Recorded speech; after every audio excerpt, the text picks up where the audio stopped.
now I'm just going to give you a quick walkthrough about the DAX once again. Okay, but before that, few things. Okay, so now you know that basics, and many people already have started writing the DAX expressions. But if you want to write DAX expressions like outside the Power BI, and in case if you want to just run that DAX expression and you want to see that what's the output of that, right? Or you want to debug your DAX expressions, then there is one very nice tool which you can use, that is DAX Studio, right? DAX Studio, because DAX Studio you can use in Excel also. Okay, this is open source tool, right? So you can ask your IT team to download and install in your machines. This is open source. You don't need to purchase any license for it. Okay, so what is it? Let me give you just a quick overview of this. So if you have the permissions to download, then you can just directly go here and you can download. So I have already downloaded it in my, I'm just showing it to you, DAX Studio. So once you start the DAX Studio, these are the recovery files. I'm just going to disable them. So once you start the DAX Studio, you will see a screen like this, right? So what you can do in DAX Studio, basically, there are a lot of things which you can link in DAX Studio and you can work upon that. One is if you have any Power Pivot data model, if you have any Power BI or SSDT data model, means SQL Server data tools model, or if you have any tabular service, means your analysis server data model. All these data models basically you can connect in DAX Studio. DAX Studio, just in a overview, DAX Studio is basically, first of all, it's a free open source tool which allows you to write and to execute and to evaluate your DAX queries which you have written into the Power BI or maybe in any other tool also, but here we are just talking about the Power BI only. And from here you can make the changes in your query. You can see the output, and once you are satisfied with the output, then you can just copy paste that query into the Power BI. If there is any Power BI data model you have, and then you want to see all the list of the measures and everything here, and you want to execute them here, then you can connect. You have to connect that data model, Power BI data model, with DAX, right? Okay, so now how does it work? I'm just giving you an overview of this tool. So how it works. Right now, if you see here, this Power BI report is open here, right? If I close this report also, I'm just closing it and closing the DAX Studio also. Now I'm going to start DAX Studio again.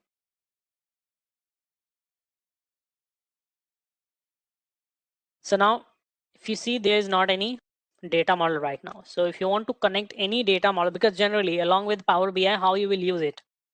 You will be having any Power BI solution, right? And that solution, that Power BI data model, you would like to connect with the DAX Studio.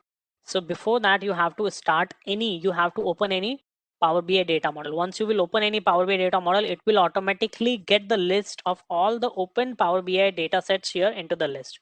Okay, and from this list, you can choose, right? So now let's open a report here. Just a second. Okay, so now I'm going to open this Power BI data model. Once I open that data model, you have to refresh it.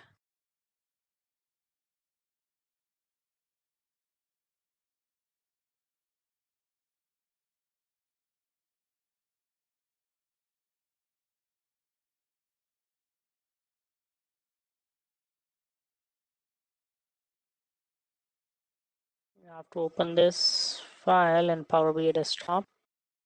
Because why these two Power BI desktops are coming here? Because one is for on-premises Power BI, which is the report server, and this is for the regular Power BI desktop, which we use for Power BI service. Okay, so I just started Power BI desktop. If you want to connect the Power BI data model, then first of all, you have to open that data model. Okay, then only DAX Studio can detect that data model.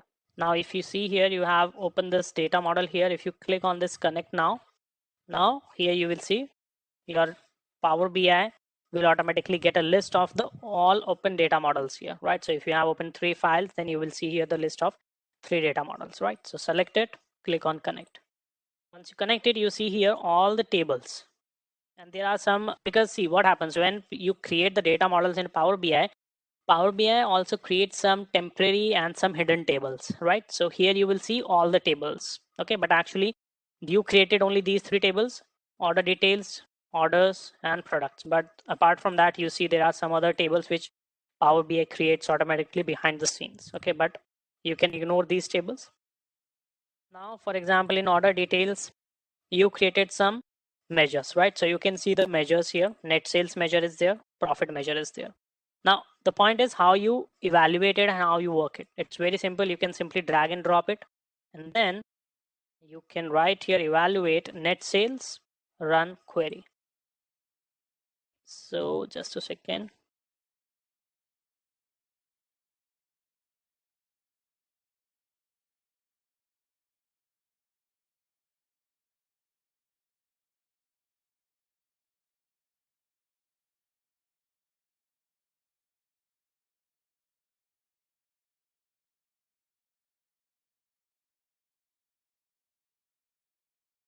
This is your net sales. It should be executed.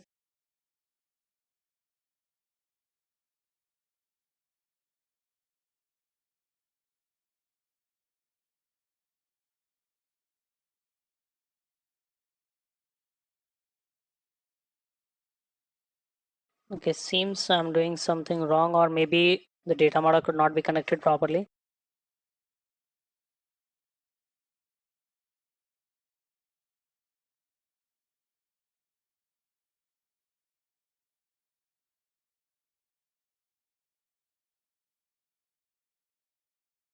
For example, if you want to see the complete list of all your tables, right? The complete table you want to see, then you have to, there are like a lot of, because these DAX Studio functions are a little bit different, right? Even practically, I also don't use the DAX Studio, right? Because sometimes it's a time taking task, right? Because every time we cannot use it, right? But yes, it's a good tool. And this basically, this helps you mainly in performance optimization. Although I also never explored those functionalities here, but if you have any complicated DAX measure, right, that DAX expression you can just paste here, and then you can see the query plan for that. Once you will run that DAX expression, then a query plan will be generated in a graphical format, and you can evaluate like your expression is going in this table, then it's calculating this value, then it's going in this table, calculating this value, and in each calculation how much time it is taking, right? Well, it's a different thing, it's a different story, because for that you have to learn this DAX Studio. And it's like if you want to learn this DAX Studio, then it's on its official site. There's a lot of material available for the DAX Studio.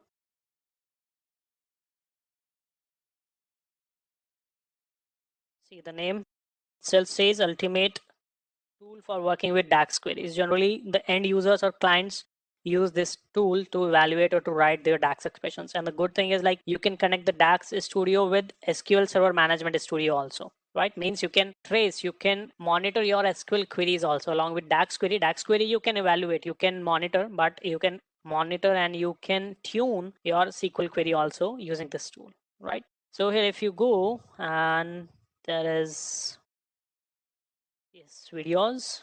Here you see there are a lot of videos available, right, which will help you for different purpose, summary, features. For each tab, you can get a lot of things from here, right? So it's just for your information purpose. If you want more in DAX, then you can use this tool also with Power BI, because many users, generally business user, end user, clients, use this tool, right? So now it's your choice. If you want, you can use that. Now let's move on to the DAX. So just a quick walkthrough here. In DAX, basically,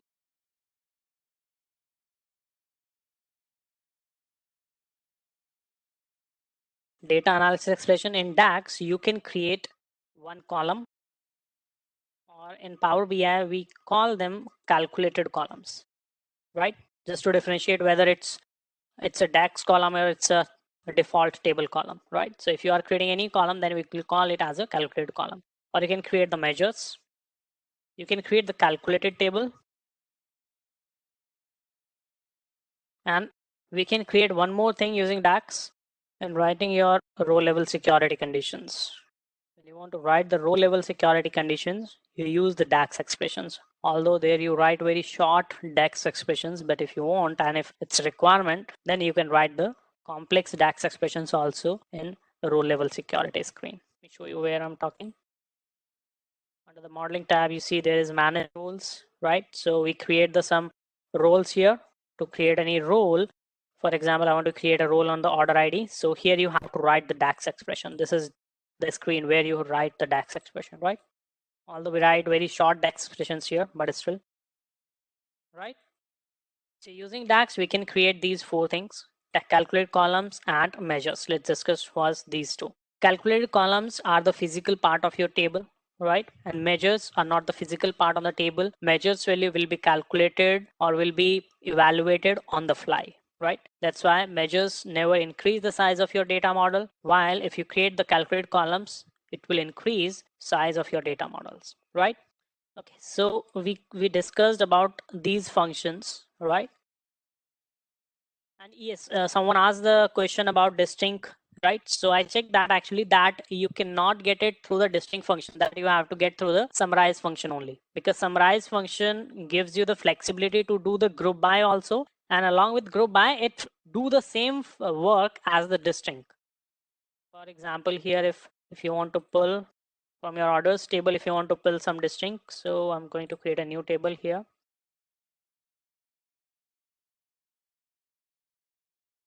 Sorry, let me create a new table. And this is your distinct of orders, right?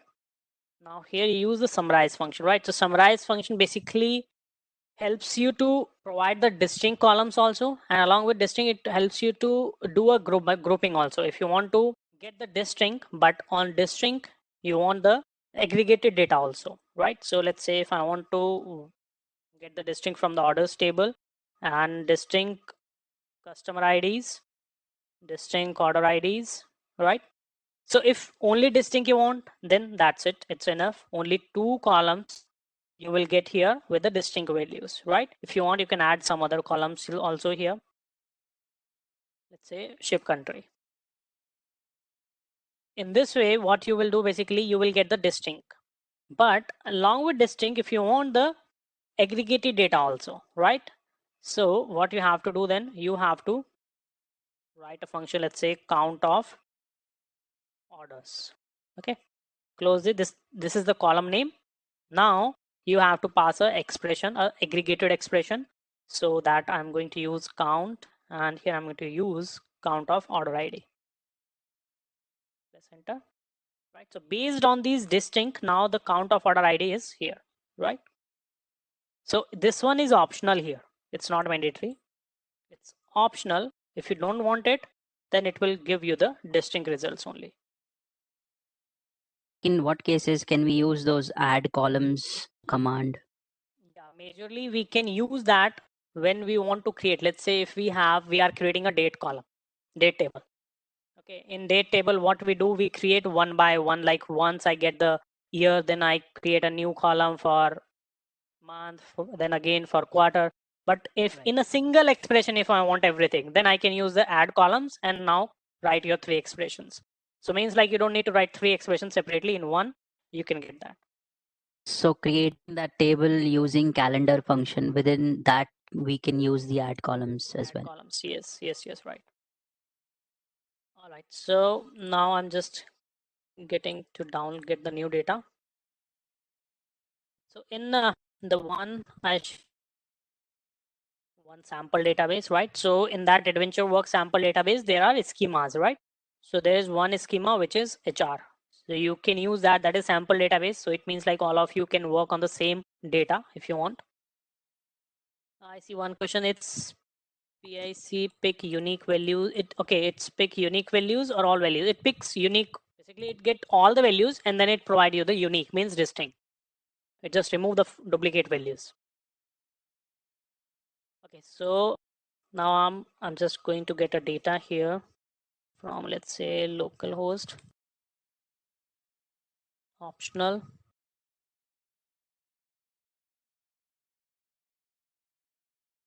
Okay, so here I see there are some tables, right? Some views also. So I'm pulling all the HR related tables. Transform. If you want, you can use the same data, which is sample database, right? Or definitely you can find a online link or data link also for this database.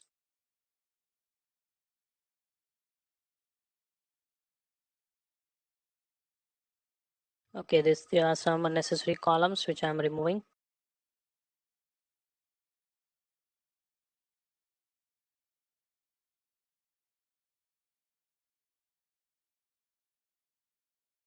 Mike, why are they saying table or value? This is basically a data warehouse actually.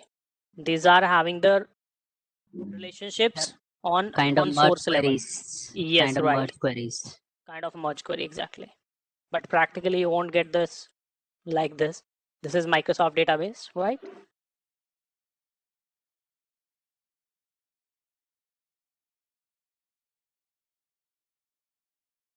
Okay, so now let's have a quick look of the tables. HR, okay, this is HR department. So in this table we have all the departments. This table is having all the employees.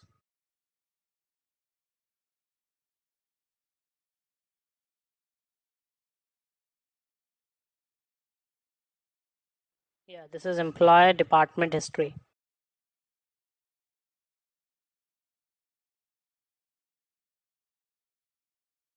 Okay, this is employee pay history.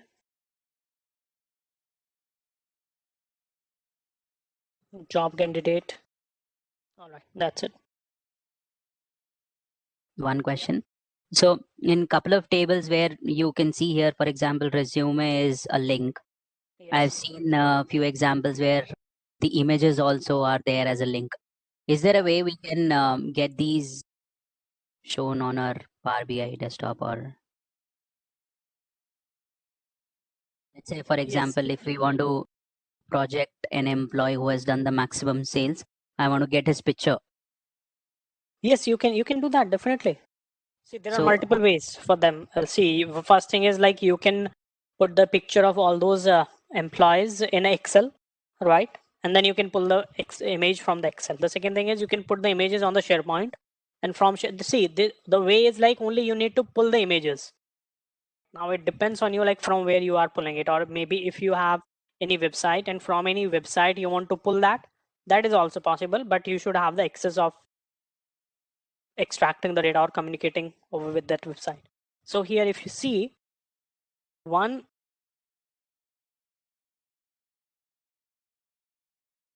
when you pull it onto the table, let me just pull it resume here. See, unfortunately, it's not the valid link, but if you see that most of the data is coming properly. No, it's not coming properly. So what you have to do, then you have to remove this like the pre-heading from here, only HTTP unit from here. Okay, let me do one thing, just copy this. This is a part of the data cleansing, right? So what is this? If you see here,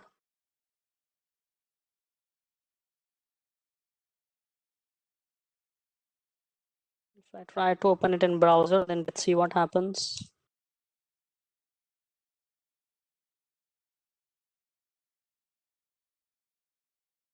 Okay, so it's something like this. So this, I think it's pulling this information only.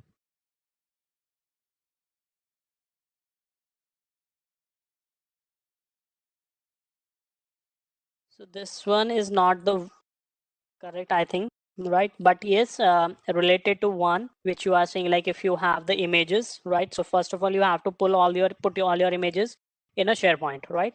Because you need a valid URL. And what you can do, you can get a chiclet slicer. Have you tried the chiclet slicer? You can add the images into the slicers also. Let's say if in your company there are like 5 employees, right? And you want to see you want to do something like in the filters. If you click on any specific employee's image, then the data should be filtered, right? So instead of displaying their name only, you want to display their images as well. All these things basically depends on the visuals type, custom visuals especially. Just show you that one. one most commonly used visual to work with images.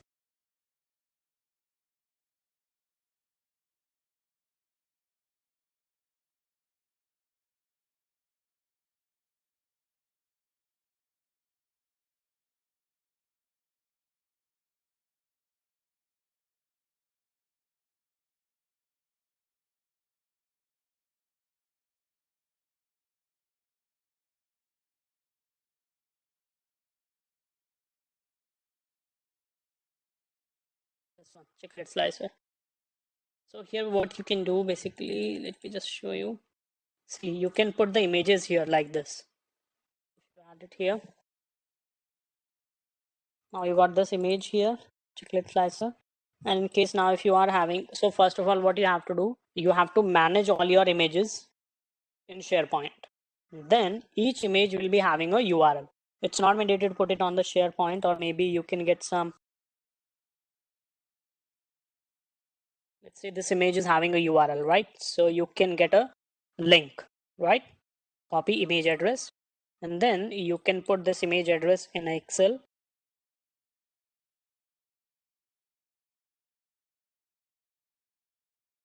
Now, similarly, you can put multiple addresses here, right? Here you can define a name for it, right? This is Microsoft logo or your employees images, MP1, right?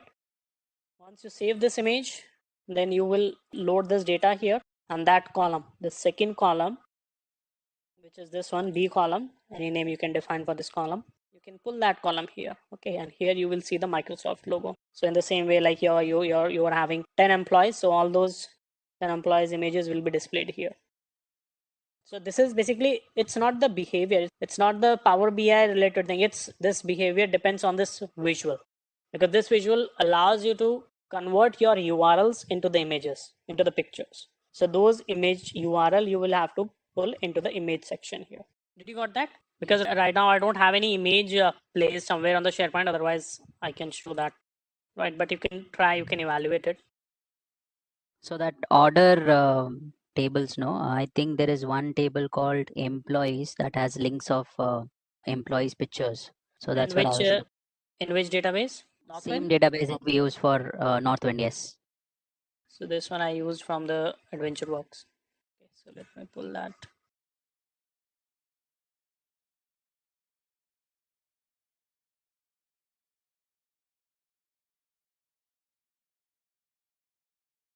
See, what I'll tell you, I'll recommend you, like, don't look for this image, because this is just a sample. So you are not sure whether this URL is valid or not. Which table you are having? In customers table. I think in employees you'll have. Employees.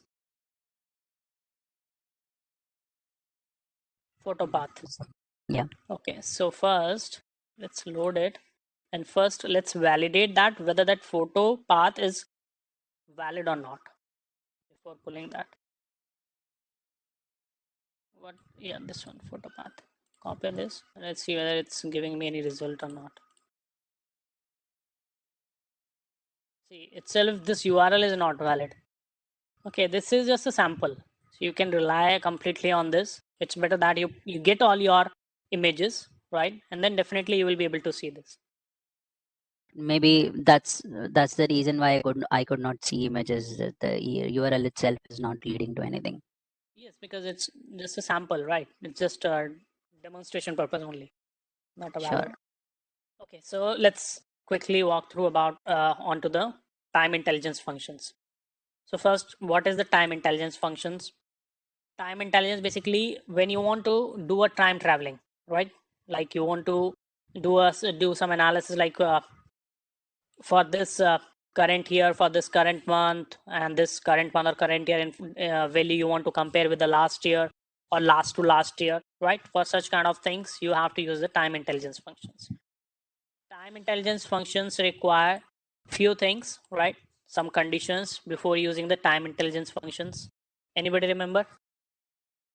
If you want to use time intelligence functions like total YTD, total QTD, something like this, if you want to do such kind of calculation, then what you have to take care before start working on these functions?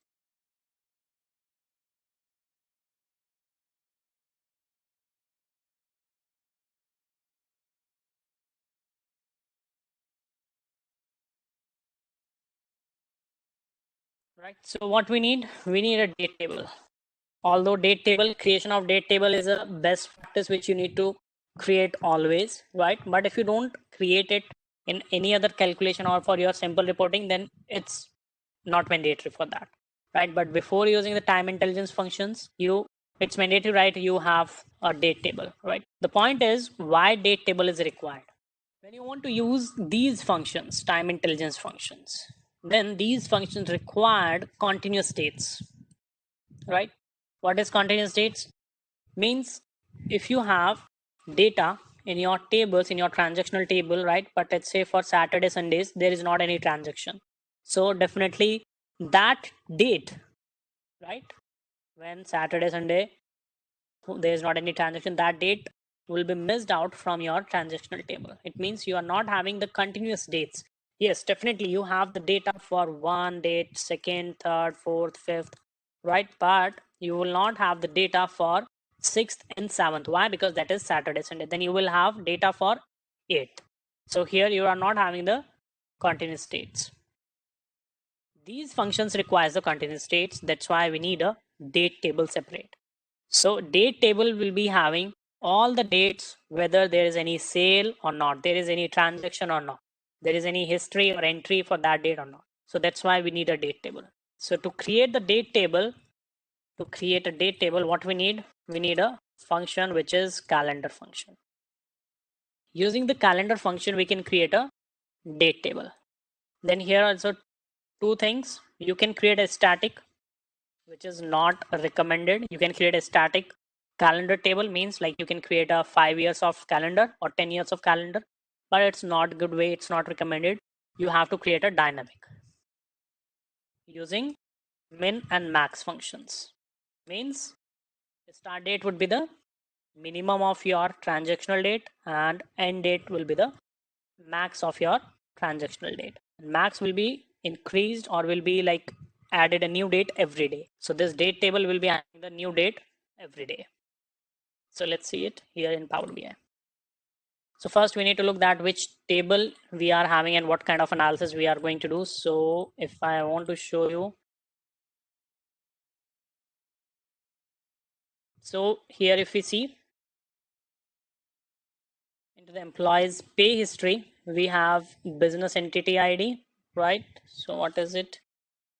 Here we have the business entity ID, which is the employee, and in employee I have login ID and their name also. I think we don't have their names, we have their login IDs only, right? So what I can do, I can pull entity ID into the employee pay history, right? The description of this, so you can pull it here. So here what I'm going to do, I'm going to build Mike, quick question. With this data set that you have, what are we trying to do the expression, I mean, the calculation? What are we trying to get as a result? I mean, based on that, the way we calculate or the kind of formula we apply changes, right? With the data set, what I see, you have employee departure, sorry, employee department and their pay history and their job candidate information. What is the relationship? What is the common element? Yeah, see, for this I'm just going to explain only these functions as of now. So here what I will do, I will first create a table and then I want to get the rates, right?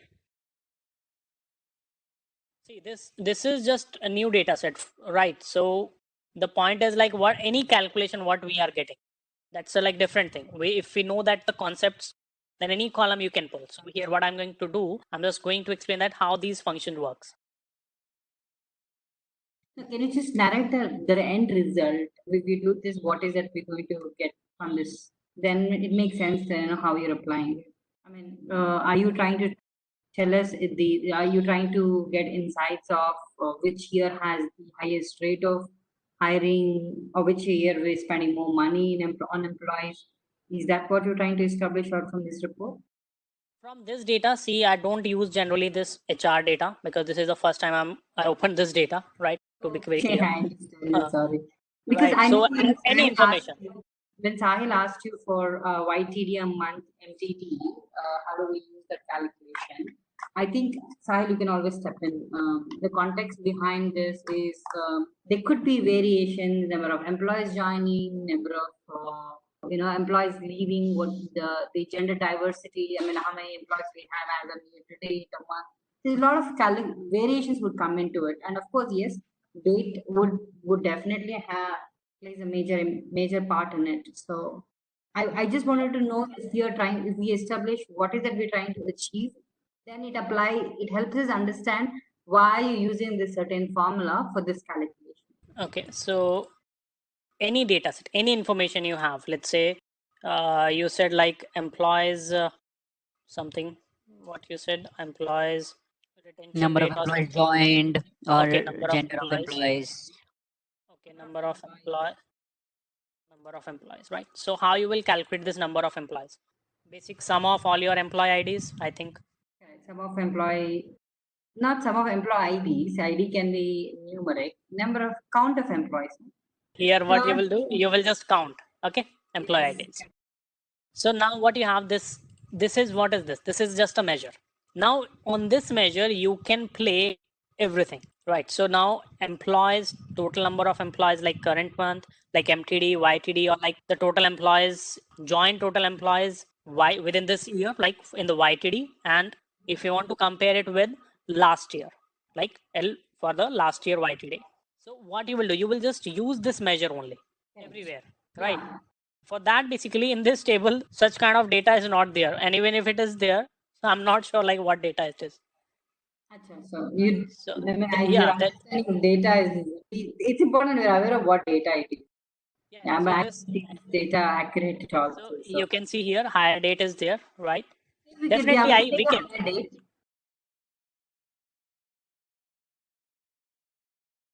So here we have higher date. Yes, we have the business When entity I ID. asked you for take us through a different data set, how similarly, not the entire, how you walked us through bit by bit, piece by piece of sales data. What I meant is you take a couple of other examples, because we have in this group we have a mixed people from different domains from our organization. So may you take a finance data, you take a vendors data, or you take a HR data. So you just apply some of these. How do you calculate this variable, or how do you calculate that? I thought you'll walk us through that. That's what I meant. Like, let's go through other data sets. I understand your point. So here we have the total employee, right? So this is my simple measure. Now what I want here, I have one hire date, right? And the same thing, let's take this example, like the hire date. See, another problem is here, right? Time intelligence functions requires the latest data or up-to-date data.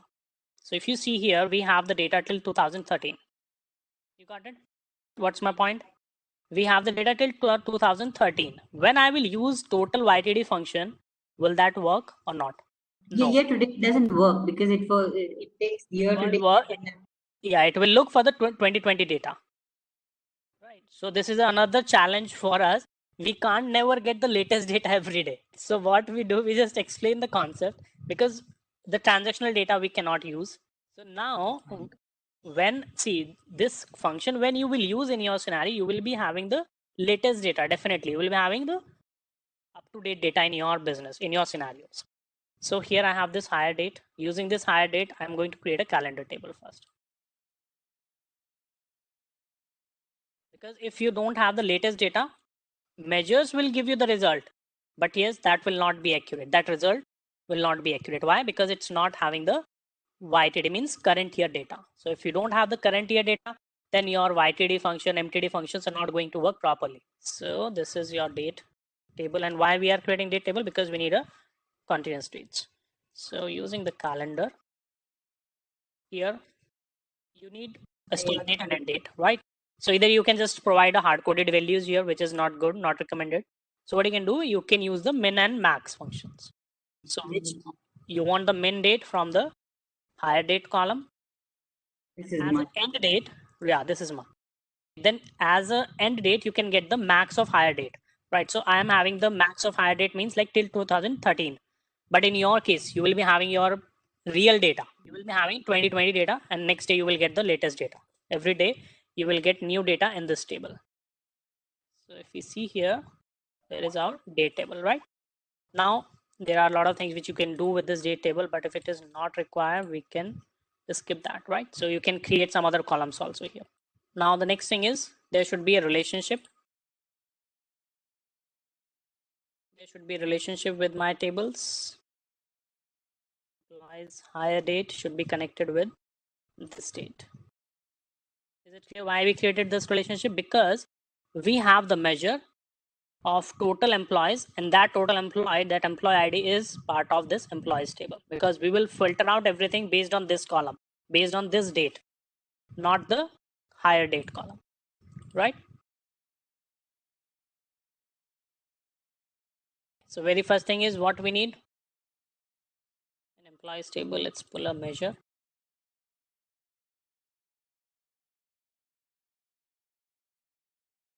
Hired employees and current year. For this means you are talking about the all the hired employees in 2020, right? Means 1st of Jan to till today. You will use that function total YTD, right? Here expression, either you can write an expression here, or if you have the measures, then you can reuse those measures here, right? So already I have this total employees. Just write the employee, total employee. You have to provide your date, right? Means that date column on which you want to filter out the data in your employees table.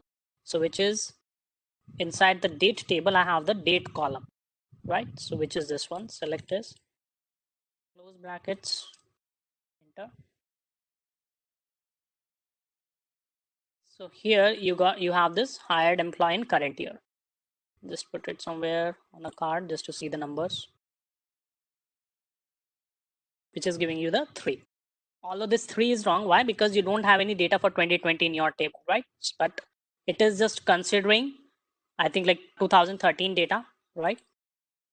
But now what? Okay, so what you have, it means 2020 is having, or let's say we are in 2013 right now. So in 2013, in the context of 2020 to 2013, YTD data is the total employees hired in current year is 3. Now you want to compare it, like how many employees we hired in this year, and you want to compare it with like how many you hired in the last year. So what you have to do, you have to take this measure, like these calculation you have to take 1 year before. Okay, so how to evaluate this calculation 1 year before data?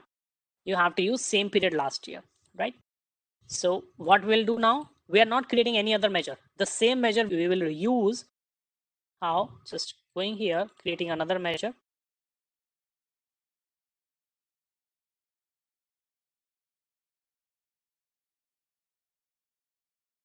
Employees hired last year, right? Means till date, till same date. So here what you are going to, you are going to evaluate which expression, which measure? Total YTD. You want to evaluate it, but for the last year. And when I say evaluate it, so directly one function should come to your mind, which is calculate, because calculate function evaluate any expression in the context of any other filter or any other date or any other expression, right? So calculate which expression you want to calculate. I want to evaluate employees hired in current year. This measure I want to evaluate, but for the last year, for the previous year. So add comma here and use same period last year function. Same period last year function basically returns the data of last year for the same dates. So here you provide the same date column, which is your date table date. Close all the brackets, press enter. So here you got your employee hired last year. Add a measure here, employee hired last year, right? So although it's not correct, why? You know the reason why. But once you will get these two records here, now you can do side by side comparison of it, or even you can plot it onto the visuals, whatever you want. Now you have these calculations, and now you can show it definitely I assure you that if you use the same calculation on your latest business data, then definitely you will get the correct results. Why? Because then it will evaluate your data for the real dates, based on the real dates, because total YTD function looks for the current date, how it looks in your machine date. Based on that, it picks the data from your table. Okay, but we are not having, we have the test data is till 2013 only. So the same steps once you will do in your latest data, you will get the correct results. And this is your current year versus last year. If you want like current month of this year versus current month of last year, then what you have to do in this calculation, instead of using total YTD, only you have to use total MTD, right? And then same function you have to re-evaluate it with same period last year function. This is MTD versus LMTD, right? Same goes for the QTD also. This measure of hired employees in current year, why does it even need a date? I mean, a YTD already tells you that it's from the beginning of the year till the date today. Why do you need to pass even this date table date here? Yeah, because how, see, practically it will do something like this. Once you will give the date, then it will go somewhere in your table, okay, and it will filter out this data here. Let's say 2020, we are in 2013, so here it will filter out all those records which are 2013, right? And then it will count all those records which is 1, 2 and 3. Then it will give you the 3 record here like this. So if you are not telling, if you're not defining this date table, then it will not filter out the data. It will not filter out the rows into this higher date column. And how the data, because we are giving the reference of date table. And why this will filter it? Because we have the relationship.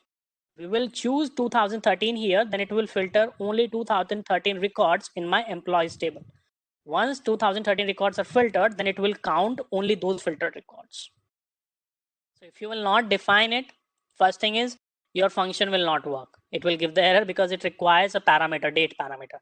The second thing is why this function requires this date, because we are telling this function then go to this column and filter out the data for this, because YTD basically understand that total, like the current year 1st January to till today. And how it is, if you change the date from your machine, let's say today is 8th of June, if I manually change it from here and I pick 7th June, then it will calculate the value till 7th June only, because I did it practically, I did it for testing purpose.